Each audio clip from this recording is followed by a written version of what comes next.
Okay, good morning everybody. Welcome to the Legal Aid New South Wales Law webinar for community workers on recognising and responding to the abuse of older people. My name is Kerry Wright and I work in the Community Legal Education branch at Legal Aid New South Wales, and I'm here today with Lee Critchley, solicitor at Legal Aid New South Wales, and our special guest Chris Matty from the Elder Abuse Helpline and Resource Unit. Welcome to you both, and thanks for sharing your valuable knowledge with us today. You're welcome. Thanks, Kerry. So we're broadcasting this webinar from Legal Aid New South Wales Central Sydney office. Before we start, I want to acknowledge and pay my respects to the Gadigal people of the Eora Nation, who are the traditional owners and custodians of whose land we're broadcasting from today. The session will be about 45 minutes, followed by 15 minutes for questions and answers at the end. We apologise, there's no live captioning for this webinar. However, we're recording the webinar, so if you watch it or other recorded webinars on our Legal Aid YouTube channel, there's captions available. If you're having trouble hearing us after dialing in using the internet, you also have the option to use a phone number, and that phone number was in your reminder email about the webinar. So you can listen to us using the phone and watch the slides using your internet connection. But hopefully you'll be fine hearing it over the internet. So after the webinar, you'll receive a quick email with an evaluation survey, and we really appreciate your feedback. I think there's 5 quick questions. And then about an hour after the webinar, after we finish, you'll receive an email with links to the resources that we're talking about today. So why are we doing this webinar? Well, the purpose of this webinar is to inform community workers and carers about how to spot the signs of elder abuse and what services are available to assist you to assist the older person. The information today is general legal information only, not legal advice, but we'll tell you where you can send your clients for specific legal advice. So in terms of asking questions, I've just put up a slide which shows you a picture of the panel that is on the right-hand side. Well, it shows that if you lose your panel, you can click on that red arrow and it'll come up. But you can type questions anytime. If we don't answer them during the webinar, we'll look at these at the end. Don't be shy about asking questions. What you type in is only visible to us and not to everybody. To ask questions, see your control panel on the right-hand side of your screen. There's a box where you can type in the questions. And also you'll see in your control panel on the side a little link that says handouts. In that handouts, if you push the little arrow and it comes up, there's a PDF of a document called the Elder Abuse Toolkit Final. That we're going to be referring to that toolkit today during the webinar, so you can open it now and save it on your desktop to look at when we go through it. If you're watching this as a recorded webinar, there's an email address on the last slide where you can send questions if you have any questions from watching the webinar. So just to check that you can hear us, we're going to do a quick poll question with you. I'm just going to open that poll and it's going to come up on your screen once I launch it. Okay, so the poll is, what is your experience with elder abuse? You've got a few options there. So if you want to choose an option, first one is I have not had any experience with elder abuse. The second, I've suspected it but never helped anyone. I've assisted a few people, or the last one, I regularly see elder abuse and assist people to get help. Okay, looks like everybody has answered that. So we'll share the answers to the poll there, just so you guys can see it. So 43% have said, I have not had any experience with elder abuse, so welcome. It's good you're here to learn more about it. 14% they say they've suspected it but never helped anyone. Well, that's great because we'll be covering that as well. And 43% said you've assisted a few people, so that's excellent. Good to know as well that you know the services. So That's great. So what we'll do now is we'll move on to the webinar, an overview of the webinar. So we're going to hide that, go back to there. Okay. So what we're going to cover in the webinar today is what is elder abuse, who are the abusers, how can community workers help? So we're going to look at the 5-step approach developed by the Elder Abuse Helpline, which services can I refer to, resources and contacts, and then questions and answers. Over to you. So first thing we're going to do is just put up the definition of what is elder abuse. So Chris, can you tell us a little bit about this definition of elder abuse? Yeah, sure, Kerry. So it's a single or repeated act or a lack of appropriate action occurring within any relationship where there's an expectation of trust, which causes harm or distress to an older person.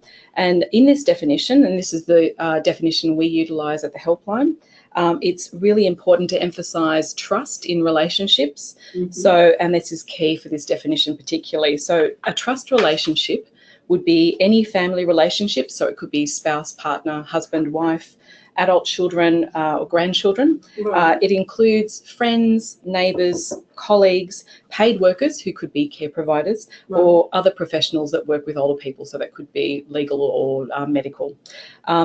How it differs from other instances of crimes per se would be in terms of a scam. So a scammer who contacts somebody has no implicit trust relationship with that person. Same if someone was to snatch someone's bag when they're out in the street. Yes, that is certainly a crime. However, that wouldn't be considered elder abuse because of that reason. There wasn't a relationship based on trust there. So that's why it's really important that we identify the trust in the relationship and the abuse of it. Yeah, and it's quite broad too by the sounds of it. It is. So the next thing we're going to look at is the different types of elder abuse. So Chris, I'll click up the different types if you want to just quickly talk about them. Sure. So the first one is coming up, hopefully. Oh, so we've two got, have come up. That's sorry. all right. And they're often sitting side by side. Don't they? Yeah. They do. So psychological includes any kind of behaviour that would intimidate an older person. So it could include bullying, harassment. It might be coercion, and I suppose that's when financial might come into play, because we often find the two sit side by side. So someone is psychologically abusing someone for financial gain, so that it's often the driver, psychological abuse. The next is neglect, which sadly is under-recognised and under-reported from our perspective. If someone particularly is being financially abused, the older person may not be able to afford care services that they require. That could include paying for utility bills or buying groceries, and that results in the neglect. Okay. Physical abuse obviously is as it sounds, so that's hitting, pushing, biting, burning. Any kind of physical assault on a person is physical abuse.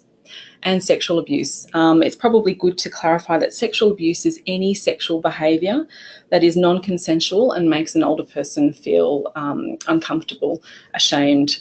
That includes the enforced watching of pornography, someone being touched and they didn't consent to that touch, up to sexual assault. Right. Yeah. Well, it's very broad, all of these definitions. Yes. And as you said, that many of these can coexist. So, and you've given examples of that. So we're going to do another poll question. What are we going to do this time? This one here. So we're just going to ask each of you if you can give us an idea of what you think is the most common form of elder abuse reported to the Elder Abuse Helpline. So if you just take a time to choose which one you think it is. People are sort of changing their minds a little bit. Yeah. Okay. All right. Well, we might close that. Looks like everybody, 93% of voters. Anyone waiting to vote, still thinking? Okay, we'll close that and share that poll result. So what people have said, I'll just make this a bit bigger so you can see it. So 21% have said psychological abuse, 71% have said financial, and 7% have said neglect. So what is the most common form of elder abuse? The most common form of the 5 types is psychological abuse because, as I mentioned before, it underpins all the other abuse types. Okay. Certainly we hear about that the most. Then it is followed by financial abuse. Right. Next is neglect, which is the unintentional or intentional neglect of a person. Oh, right. And we hear a little bit about physical and sexual assaults. However, most of those are picked up through other areas. So it could be policing, or it could be emergency services such as ambulance, Right. or maybe in a hospital or medical setting. Yeah. But yeah, certainly from our perspective, psychological abuse we Right. hear about the most. Okay, that's excellent. Thank you. Well, it looks like people have picked the top 3 anyway. They have, yeah. Which is good. Yeah. Okay, so we'll go on to our next slide. So now we're just going to talk a little bit about financial abuse. So, Chris, can you explain what we mean by financial abuse? Certainly, it's any type of illegal or improper use of an older person's property or finances. So we find that calls to the helpline are reflecting the national and international trends, with financial abuse certainly being one of the most common abuse types. As the poll showed, people assumed that that was probably the most reported type to us, and it certainly is very high in the figures that are recorded by us. Right. And that's because the psychological abuse is the driver that allows that financial abuse to occur. As an example of that, it could be someone who's requesting money, and if they're not given the money, then they're either going to withhold a relationship, or they're threatening to put someone into residential aged care. And so people will, at the cost of, their finances, actually give that money over so that they can keep that relationship and maintain the status quo. Okay, yeah. Thank you. So now we're going to talk a little bit about the different types of financial abuse. So Lee, I'll get you to, as I click through these different types, explain a bit about those. Okay. Well, firstly, it's a very broad range of behaviour and outcomes, and there are some of the more obvious ones, such as theft and fraud, right. Where it's clear that the older person hasn't been aware of what's been happening, and it's happened without their consent or without their knowledge. So theft and fraud's pretty obvious. Right. There can also be something like a fraudulent transfer of title or mortgages, yeah, where that person has, the abuser has managed to get documents behind the person's back. And abuse of power of attorney can often be that's happening when the older person is just not aware of it. And then changes to wills or appointment of power of attorney. The other area, which I consider, I suppose, in some ways more of a grey area, are things where it may be apparently that the older person consents to it, but in fact it may be that it's partly part of psychological pressure, yeah, and or just some other form of blackmail or psychological abuse, or that the person has a cognitive impairment, right, and isn't really capable of really giving genuine consent. So those are, in our cases, we often see it's where loans, guarantees, mortgages and transfers of property occur, or perhaps the one that's frequently happened, at least in the past, has been where older people have mortgaged their property in order to assist their children, and also they might gift an asset. They might transfer the title in their property to their adult children or a person of trust, but not understand the consequences of that, yes, and how that it is actually going to affect them negatively. And also there can be pressure on them to change wills and powers of attorney appointments, either because they're under duress, that they're being threatened that, if you don't do this, then we won't be part of your lives anymore, you won't see your grandchildren, those sorts of things. So it's a very broad range of behaviours, but ultimately it's the older person that loses out financially. Yeah, definitely. So thanks for that, Lee. So we'll also get you to explain to us who are the most vulnerable to financial elder abuse and elder abuse generally, I guess. So I'm just going to click through these factors as Lee chats about them. So generally, I mean, this is probably fairly obvious to many of you, if not all of you, that these factors contribute to it. So dependency. So if you're dependent on someone to manage your money, to buy your groceries, to look after you, then you are much more vulnerable to them taking advantage of you financially. There seems to be a case with the older women, so women over 75 years that own their own home and have other assets and live alone, are much more vulnerable. Part of that is the generational aspect of the different roles that men and women played in marriages in the past, where it was often the husband that controlled all the finances and the wife had little to do with it. And after the husband's gone, she doesn't necessarily have the skills or confidence, and it makes her more vulnerable because she has to find someone who can help her. And then, of course, they can take advantage of her. A key is isolation. So it's including geographical and or being restricted socially due to physical disability or frailty.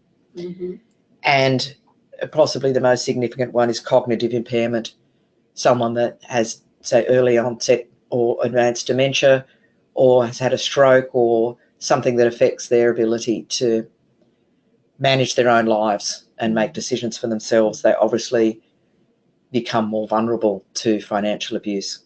Okay. And Chris, do you find the same at the helpline? We do. Certainly diminished capacity is one of the most discussed red flags, I suppose, for people, as would be physical frailty, a language barrier, so people who don't have English as a first language. Again, as Lee mentioned, socially isolated people, and anyone who's got a history of family conflict that could be, obviously, as I said, past, but anything that's happening in the present as well. They're definitely red flags and risk factors. Okay. So now we're going to look at what can you do as community workers to assist people. Oh, hang on, I think I've missed a... Who are the abusers? Oh, who are the abusers? Okay, so we're going to do a little case study now with Chris to talk about Elsie. Absolutely. So I'm going to read it off the screen here. So Elsie's caseworkers contacted the Elder Abuse Helpline. Elsie's daughter's continually asking for money. If Elsie refuses, she won't let us see her grandchildren. These are her only grandchildren, and she cared for them as babies, but they're now in school. Elsie's worried about having enough money to live on.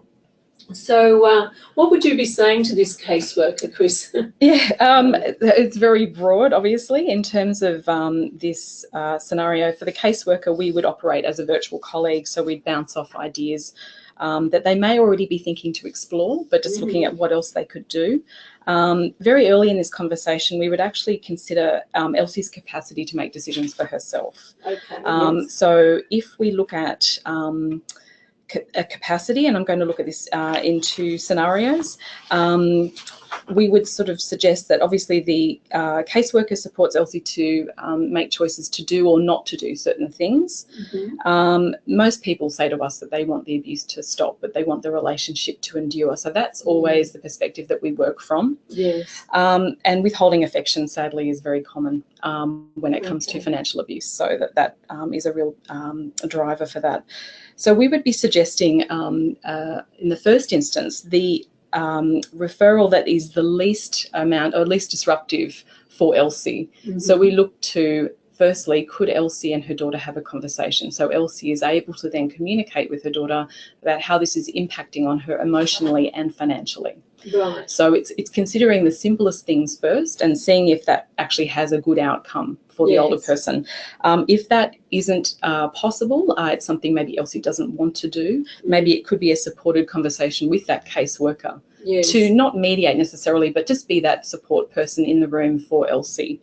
And then the next step on from that would be perhaps a service such as Relationships Australia, who have specific mediation and counselling, so that they can support very much the matters of fact, the practical things about the money, but also Elsie emotionally, and everyone in the room actually emotionally, so her daughter as well. Oh, okay, that's good service. And then obviously we would suggest if the caseworker could ask Elsie to call us, so that we can really explore what Elsie would like to do about the situation. And questions we might actually ask for Elsie, and this may sound a little odd, but if Elsie in the past has been happy to give her daughter some money, is she happy to gift her a small amount? Is she happy to, how often would that actually be? How much would that be? So it's really helping Elsie weigh up the risk of giving away money, and is it going to leave her short? So that could be a conversation we would have with the caseworker, but also with Elsie if we get to speak to her directly. Oh, okay. So you will speak to the older person absolutely as well. Absolutely. And one of the other suggestions we could have, if we're looking at elder abuse on that continuum, way up to the end of maybe legal support for Elsie, but we would try with, as I said, the easiest and simplest types of intervention first. If there is a loss of capacity for Elsie, it's a different scenario, and we would look to see if there's an appointed substitute decision maker that isn't the daughter that's asking for money. So sometimes it actually is that person. So we would have to look for that person and suggest that the caseworker actually appeal to that person and discuss what's been going on. Then looking at some safeguards at the bank, maybe looking at where the a power of attorney document might actually be sitting, and following that through so that all copies could be checked, and if it is that daughter that's actually asking for money or taking money, then following through with that. Maybe then looking to appeal that through the New South Wales Civil and Administrative Tribunal. It's very broad, and our responses they're very much nuanced and very much guided by our callers. And then when someone does that call, they can call back and sort of talk what they've tried and keep the conversation going with you. We would suggest that everyone takes one step forward and then calls us back, because we don't want to overwhelm anybody with too much information and too many steps. So for a caseworker, they probably could have a few lines of attack that they could be trying at the one time concurrently. For an older person, if they were to actually call us, we would look to do one thing first and then call us back to see how you go. So then we could offer the next suggestion. Okay. Excellent. So I was looking at the statistics here about the helpline when we talk about the who were the perpetrators of the abuse. It says, this is from your statistics from last year, I think. That's correct, yes. 24% are daughters, 25% are sons. So this scenario's a bit on the ball, really. It is, and a lot of people are surprised that adult daughters are as likely to be perpetrators as adult sons. It's the one form of domestic and family violence where we'll see females high in the percentage as perpetrators. And it is 50% of people that are being abused by their children. But if we look at the total, it's actually about 90% include family relationships of some kind. So whether that be the spouse, partner, or a grandchild, daughters and brothers-in-law, etc. So it is. It's all happening within a family unit. Okay. So what we're going to do now is look at the what caseworkers, community workers, carers can do to help older people. And I guess based on your experience, how long has the Elder Abuse Helpline been going for now? We've been around for 5 years. 5 years. Yeah, so since So March. over that time, and from the calls that you've got, you've developed this 5-step approach toolkit. And as I said, on your bar that managing the webinar, you can see a PDF copy of the Elder Abuse Toolkit, which you're welcome to download now and have a look at while we go through it. Great.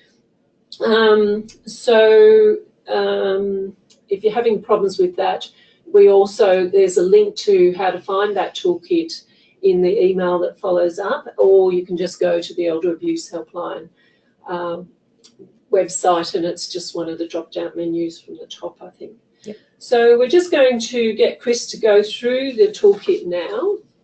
So step one, Chris. Step one is simply identifying abuse by asking questions of the older person and gathering information. So this is your starting point, really, for helping an older person. Mm-hmm. It's quite straightforward. But in the toolkit that you either download now or that you look at later, under each of these steps, we have a lot of different tools that you can utilise to actually ask those questions. So this is open-ended questions that are there, mm-hmm. Ways in which to gather that information that's really important so that you can take the next step and go into step two. Okay. Here's step two. Step two, yes, assessing immediate safety. So you've got to determine, firstly, the level and urgency of safety for the older person and anyone else involved. So that could be anyone in the house. It could be yourself. If you're a care worker going out to the home or someone attending the home, you need to think of your own safety if someone has a weapon of some kind. In the event of that emergency, you need to contact emergency services. So that would be simply ringing 000 and police could attend or the ambulance could attend. Mm-hmm. Consent, it's really important. Consent of an older person is not necessary in emergency situations. Right. Consent is being overridden because someone is at risk of harm. Yes.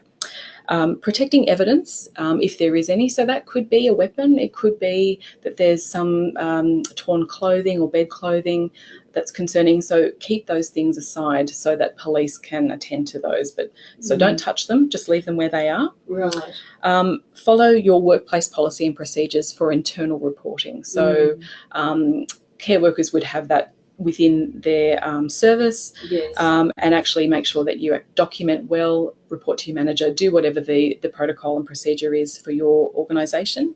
And then if it's not an emergency, we'll continue on to step three. Okay, thank you. Which is simply providing support. So this is where your attending skills come into play and you're listening to the older person. You're acknowledging what they're telling you. You're validating their experience of abuse, mm-hmm. and you're checking for capacity indicators. So you're not possibly a legal professional or a clinical professional, but you are certainly looking for indicators where you may be concerned the person has diminished capacity. Right. But that certainly doesn't mean that you wouldn't believe them. You would certainly attend to those needs. Yes. And so, we would be very cautious and say to people, don't leave someone with an abuser. So make sure you attend to those needs. Right. As we know, capacity is decided on a decision-by-decision basis. If someone is telling you they're fearful of someone, respond to that fear. Yes, yeah. Okay. So what we might do now is talk a little bit about legal capacity with you, Lee, because Chris has just mentioned checking for capacity indicators. So can you explain this term legal capacity and how we... Yes, certainly. That?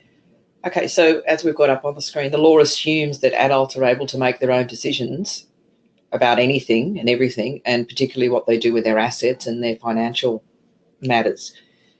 And people really basically have the right to make bad decisions, mm-hmm. but what legal capacity involves is that the person has the ability to understand what it is that they're deciding to do or not do, the implications of that, the consequences of that, and able to communicate that decision. So, for example, if somebody signs a will and they don't have the capacity, they don't understand what assets they've got or who would expect anything from them, then that will can be declared invalid. And so, but legal capacity is just generally part of a decision, the ability to make decisions, informed decisions. And of course, that is a capacity that we can lose through illness or injury. And it also can be something where, say, your capacity to make decisions will depend on the decision itself. It could be you could make very simple decisions, but more complex decisions, certainly perhaps involving your finances, is something that you wouldn't have the capacity to do. So it's very crucial in deciding how you're going to help someone in assessing that ability.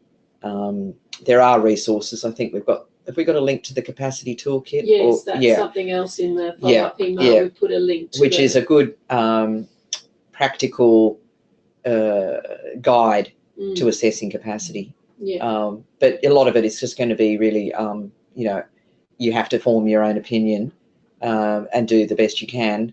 But it can sometimes be a difficult area because it can be people have their lucid moments, and then at other times they're not able to make decisions. So it's certainly not suggesting it's an easy thing to assess.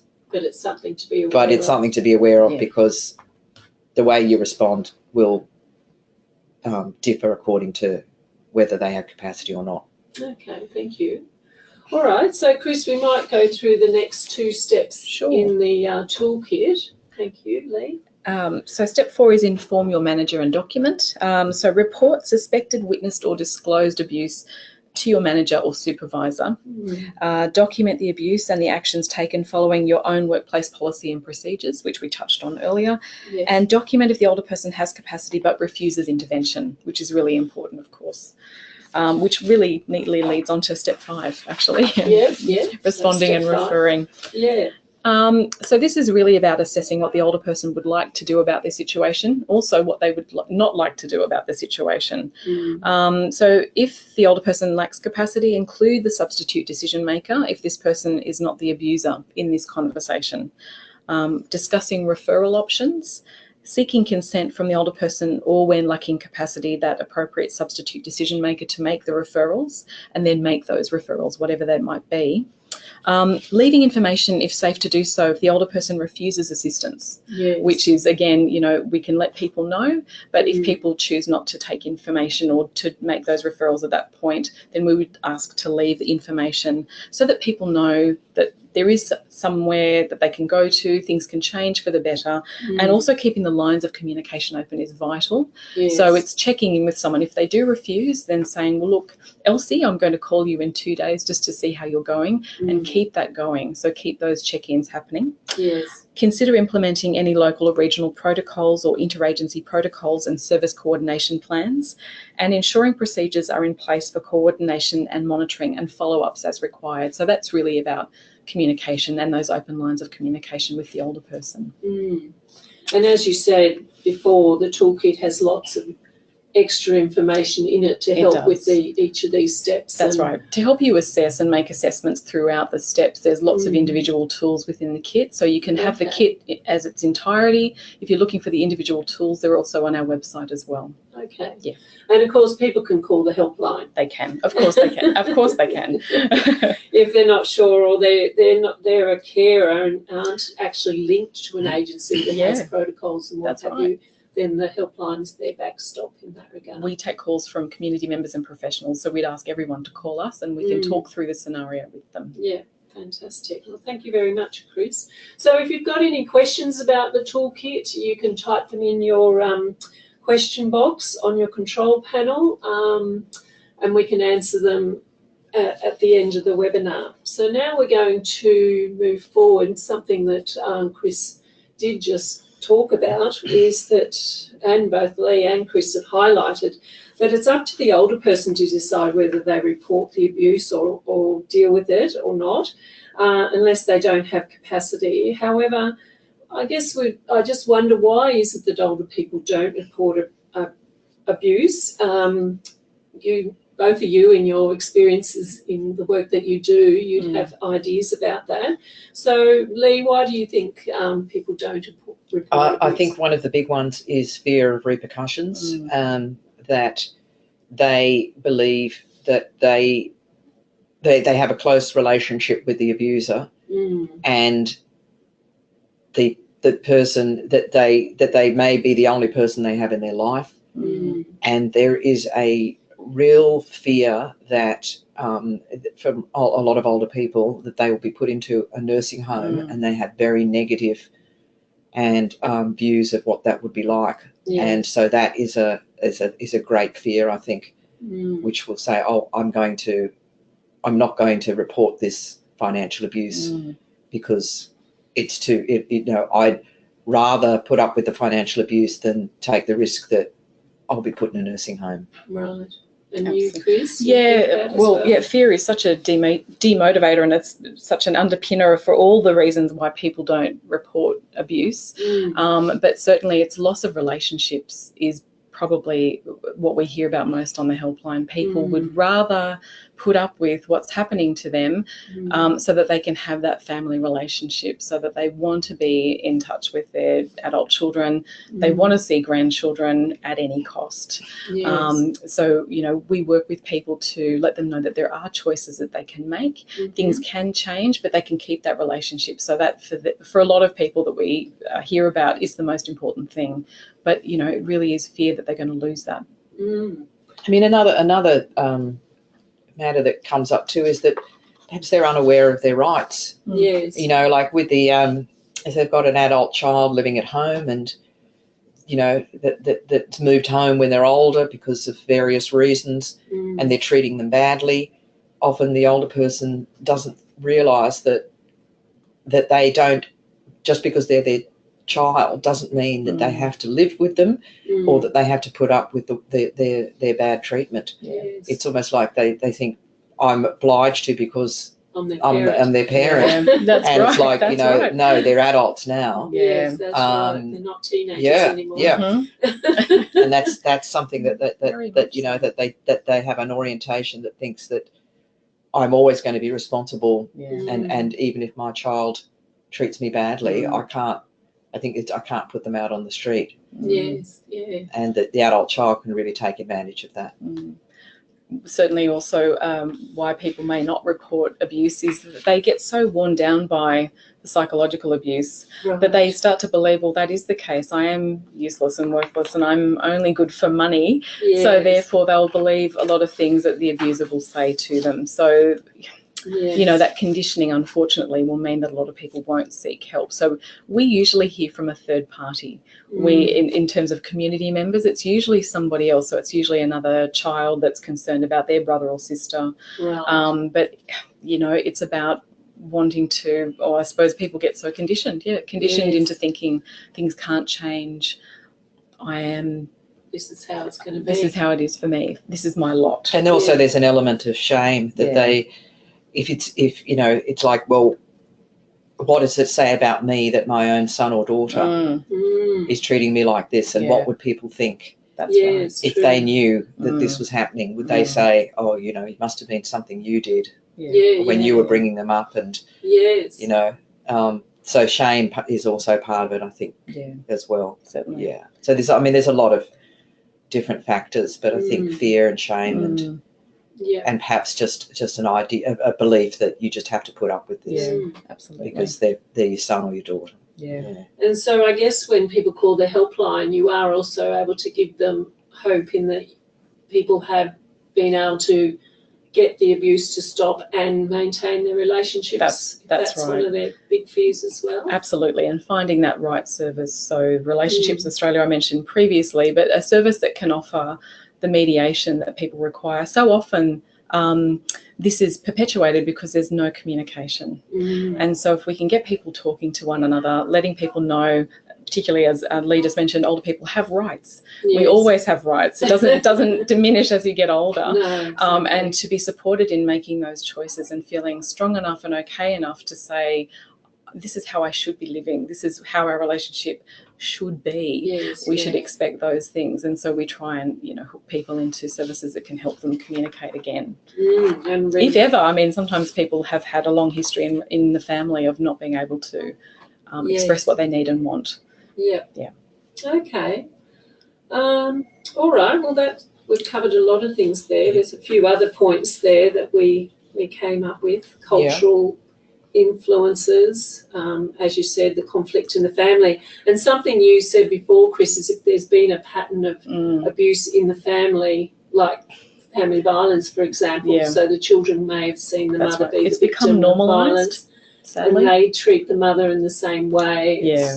That's something. It is intergenerational violence. Certainly we hear a lot about that. It's perpetuated and it becomes normalised. This is how I experienced my childhood, and this is what, you know, my adulthood is like. So it's using those tactics, unfortunately, but common. Do you have anything else to add? Well, we were just moving on to that if the older person refuses assistance and they have capacity to make decisions, then you can leave information for them and keep the lines of communication open if they should change their mind.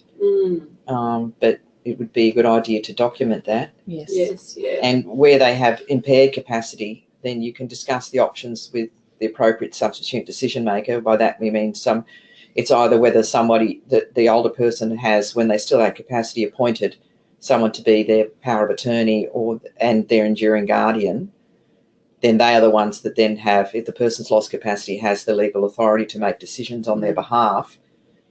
But often you can be concerned perhaps that it's those very people that are the ones that are abusing them. So in those instances, there's, if the older person has lost capacity, it's too late for them to then appoint their own decision makers or to revoke and reappoint someone. And the matter will have to then be, if it's required that that person does need a responsible decision maker, then an application by some third party that's interested in that person's welfare can be made to the guardianship division of the Civil and Administrative Tribunal, who then has to make the decision about, one, whether the person lacks capacity, and two, who should be if they do, who should be the appropriate decision maker. Yes, so there's other options if the worker suspects it's the person that's been given these powers, when the person had capacity that's causing the abuse. You can either Legal Aid or the Elder Abuse Helpline can talk to people about options. That's right, absolutely. Okay. All right, well, we'll move on now to talk about, we've talked a fair bit about the Elder Abuse Helpline. So, Chris, can you just quickly outline what happens when people call the helpline and what can't the helpline help with? Sure. Maybe you can help with everything. Yeah, there are some areas, Kerry, that we won't be able to cover.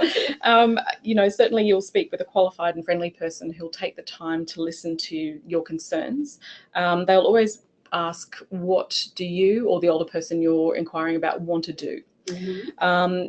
We can use an independent interpreter through translating and interpreting service. So it's free of charge to call us. It's anonymous. It's confidential. Anyone can call us. Right. If you've got a suspicion, call us. If you're not quite sure, call us, and we can chat through the scenario with anybody who phones us. Yeah. So if we've got complex cases, though, just very recently we've started our pilot for case coordination, which is by phone, and it's time limited, but that's assessed within the helpline. And if it's a person suitable, then they can actually have their case coordinated for a period of time. So really connecting with services. So that is certainly something we can help people with. What we can't help with, we're not a reporting service. Right. So there isn't mandatory reporting, but we're not a reporting service, so we're not like police, nor are we an investigative body, so we can't go out to someone's home and see the living situation for that person.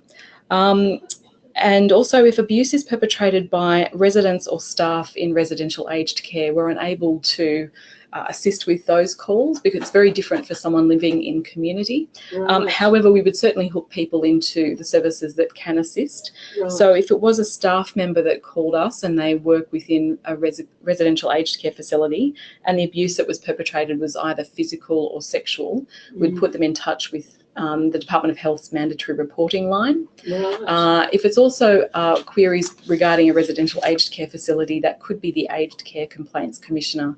So we can do warm referrals for both those services. So certainly, though we might not be able to directly answer those questions, we can hook people into the services that can. Yeah, excellent.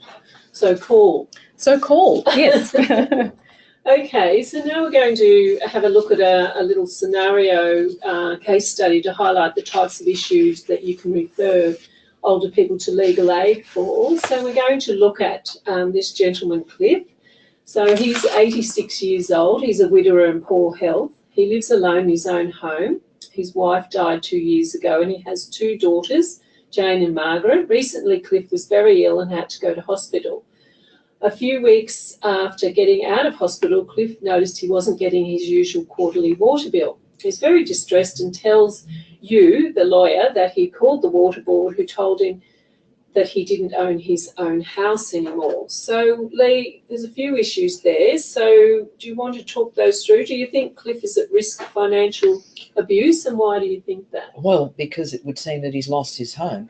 Right. He's lost ownership of his home, so it requires some investigation to find out how that happened and who was responsible. Right. I suppose there may be issues. I mean, if Cliff has capacity, then you assume that, you know, he's reporting to you correctly what the council has told him. Right. In a case like this, it's where you probably need to, as a community worker, I mean, it's about asking questions, I suppose. Well, you know, what relationship have you, how have you been managing your finances? Have you given your daughters or anyone else any access to your certificate of title or your legal documents?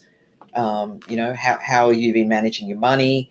Just getting a picture about that sort of stuff. But essentially with this case specifically, it's really something you could refer to Legal Aid. Yes. And it's something that we would, the first thing that I would do would be to do a title search of the person's property. Okay. And then you would obtain documents in relation to what happened, the transfer, who signed the transfer, who got it, etc., whether the property's then been mortgaged. Right. So that's how you do an investigation in that regard. And then it's about working out, what can be done legally to get the person's property back into their name. It basically reflects a case that I did have where the older person, it was the daughter that had fraudulently transferred the title after obtaining the older person's legal documents, and then they mortgaged it, so they borrowed money against the property. So it was a situation where they were very vulnerable to actually having, if the loan wasn't paid, then they would actually end up losing their home, and they'd be evicted. Okay, so Legal Aid can assist in those scenarios. Yes, we can. Basically, it's where the result of the financial abuse is that the person's going to lose their home. Right. Then Legal Aid can provide legal assistance, and if necessary, take the abuser to court to rectify the situation. Okay. So what sort of scenarios would you have, like you give an initial advice that you'd have to refer to another lawyer and private lawyer? We'd usually, well, sometimes we do it in-house, or a private lawyer can take the case under a grant of legal aid. Okay. So, of course, it depends on, with legal aid, you have to pass a means test and what we call a merit test, which is whether the case has reasonable prospects of success if it goes to court. And also there's guidelines. So unfortunately, not every area of financial abuse is something that the older person can necessarily get legal aid for. But in certain situations, we may be able to help them find what's called a pro bono lawyer. Right. That are lawyers that in private firms that as part of their commitment to the community is to provide free legal representation for worthy cases. Okay. And so it may be that we do often refer older people in those situations where it doesn't necessarily involve a loss of their home, but a significant financial loss, to pro bono lawyers who can then take their case. Of course, if the abuser has dissipated all the assets, and they say if they were gambling, the adult child has taken the money and gambled it away, and the adult child actually has no assets, then there's no prospect of actually being able to recover that money. Then there's no point in granting legal aid and going to court, because you can't actually get a result. It's too late. But if, for instance, they've transferred the property into their own name, then the asset is still there and it can be recovered. Right. Okay, thank you. So we'll just put up now a map of Legal Aid New South Wales offices. You'll see that we've got quite a few offices across the state. I think it's about 23. So Can you tell us a bit about the types of services that Legal Aid does offer to people? Yeah, we have advice clinics, and that's where anybody can call to make a face-to-face appointment to see one of our lawyers, who can give you like a half-hour session where they can give you some general legal advice. If the solicitor thinks that it's something that they may be able to get what's called a grant of aid. A grant of aid is where Legal Aid thinks that there's a court case that can be run on the person's behalf, and they will provide a lawyer to run that case for them. There's other areas of assistance we call minor assistance, which means that we might be able to write a letter for you, or make a phone call, or do a bit of research, those sorts of things on a sort of one-off basis, rather than necessarily being a situation where we're going to court for someone. Yeah, okay. So it depends on the person's situation and as to what kind of help Legal Aid can provide for them. But anybody can come for that initial. Anybody can come for general advice. Yeah. It's not means tested or merit tested. Yeah. And on our website, if you go to the homepage of our website, there's find a lawyer, I think it is the link, and you can see where we are providing those free legal advice clinics, there's lots of them outside of our offices as well. There's lots of what we call outreach locations. So it's a good place to start if you want to get the older person in touch with the lawyer. We've also just wanted to point out a couple of other services that work with older people. The Older Persons Advocacy Network, that there's the phone number up there and their website. So they provide free services and support to older people and their representatives to address issues related to Commonwealth-funded aged care services. So is that one of the ones, Chris, that you refer to? Like you were saying, there's the complaints commissioner. Yeah, the Aged Care Complaints Commissioner, yes. But I guess OPAN might be another option if people are having trouble with their aged care. That could be, absolutely. Commonwealth-funded services. Commonwealth-funded services, yes. That's right. And the Seniors' Rights Service is the community legal centre that's funded to assist older people in New South Wales with legal advice and advocacy. And I think they've got some specialist services as well, working with older people in aged care, is it? They do, yes. And the retirement villages and aged care. Yeah, that's right. Yeah.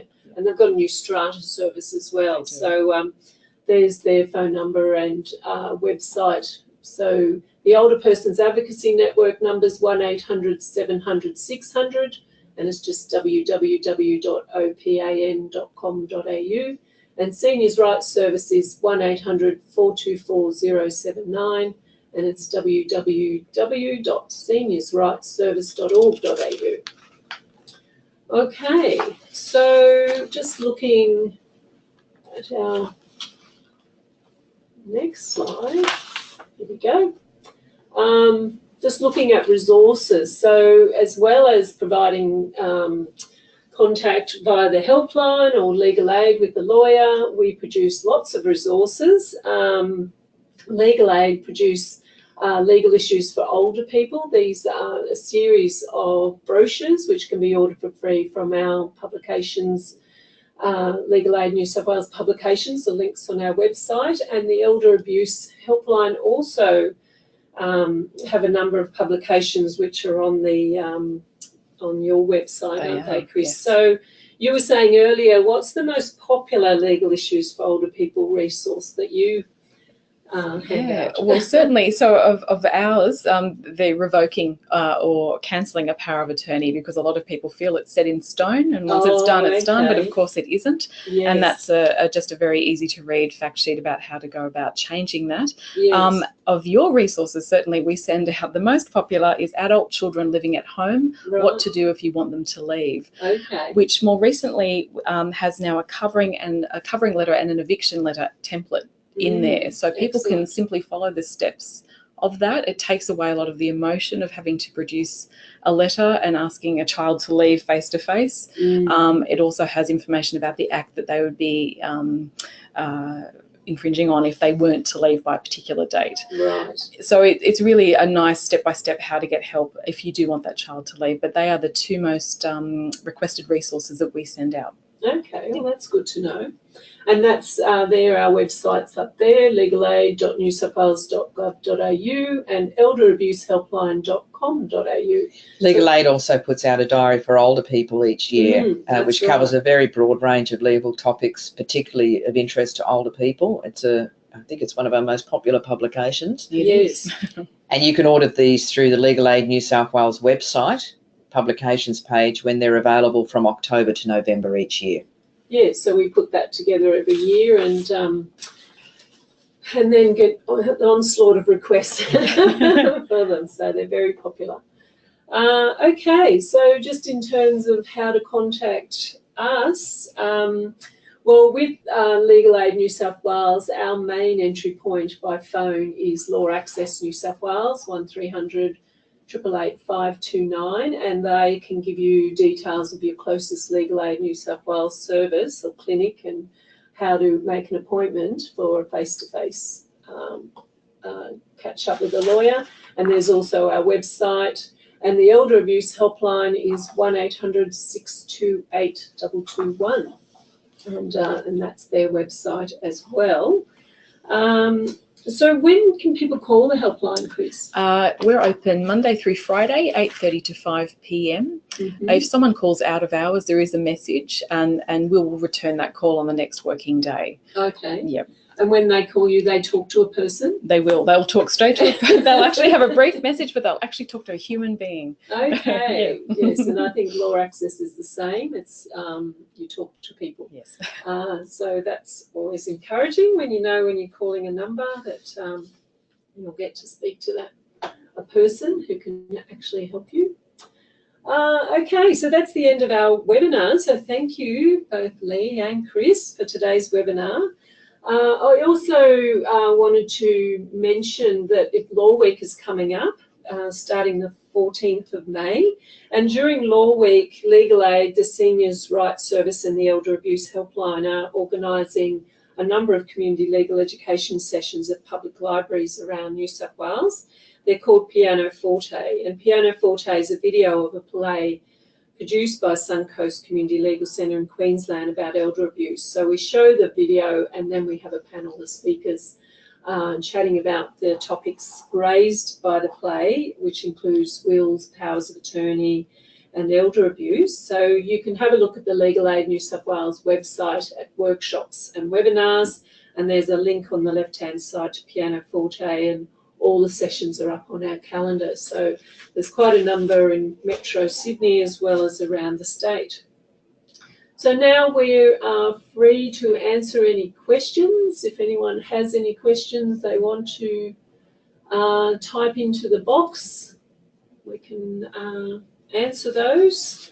Otherwise, we will sign off soon. And as I said, you'll get an email where we ask for your feedback. And then you'll get another email with links to the Elder Abuse Toolkit as well as the Capacity Toolkit. Capacity Toolkit. So, here we go. Great. Oh, we got some feedback, instant feedback. Great webinar. Thank you. Oh, thank you. Thank you, Maria. That's very nice. Well, now we know the question box works. We haven't seen it.